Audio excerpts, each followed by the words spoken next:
This bill provided only extension for reservation of SC and ST until 2030. In this, nothing is mentioned about the Anglo-Indians, means they have been removed. The reservation seats in the Parliament and the state legislatures of the India were abolished by the 104th Constitutional Amendment Act 2019. Next is the China's high technology battle against COVID-19.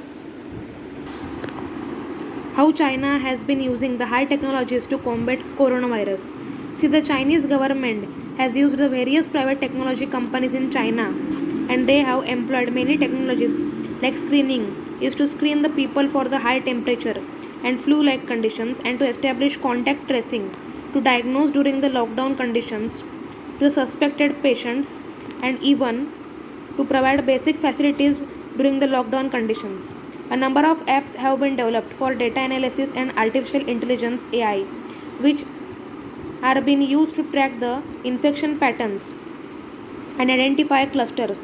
These apps will help you to identify whether you have taken the flight, train, resorts, malls, markets which were taken by the infected patients or have been visited.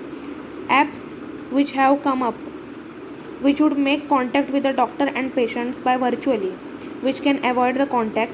China have provided a strong 5G network so it can be reached to the remote areas as well. A new technology is invented by China. This is the mass temperature screening, where temperature of a crowd can be recorded at once. Next is, while lockdown, the availability of the basic goods and things should be provided to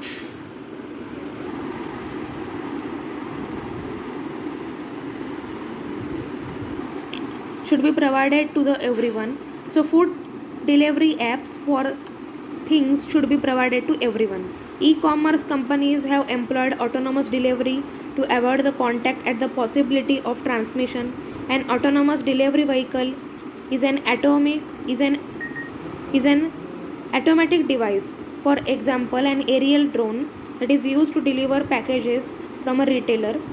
Delivery app Meitun Dangping, which launched a contactless delivery initiative across the China last month, said this week that it had started using the autonomous vehicles to send grocery orders to customer. This project is to minimize the risk of the potential infections caused by the human contact and meet the needs of the consumers in this time. So these are the technologies which the China is using during the pandemic period.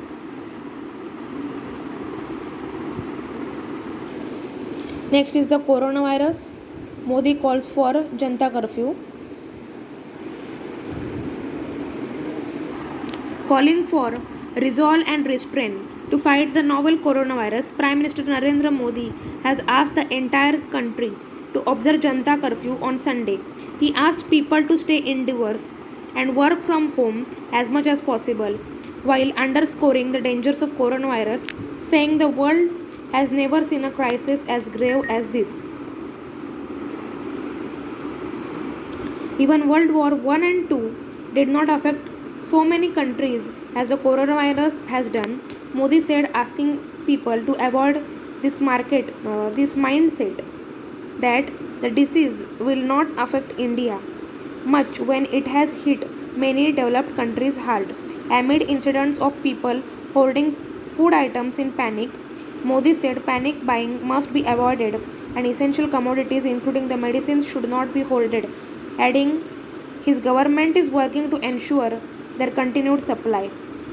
He called for Janta curfew on March 22 from 7 am to 9 pm, saying no citizen, barring those providing essential services, should leave their house, and said that it would serve as a litmus test to show how well India is prepared to take on a challenge posed by the coronavirus pandemic.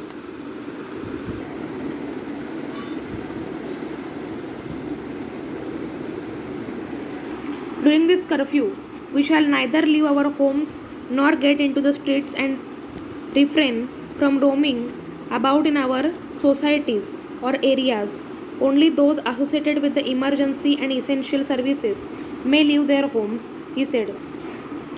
lauding the hard work of medical professionals, sanitization staff, airline crews, delivery persons, and media personnel, among others. Modi asked people to express gratitude to them by giving them a 5-minute standing ovation at a 5 pm on Sunday, by clapping their hands, beating plates, or ringing bells. Complacency in respect of a global pandemic like coronavirus is not appropriate. Complacency means carelessness. It is essential that each and every Indian remains alert and cautious. Even developed countries have been badly hit by the disease, he said, and stated that it would be wrong to believe that the pandemic will not much impact India. India has a population of 1.3 billion and is a developing country. It is essential to keep two key factors in mind in order to combat this pandemic: resolve and restraint.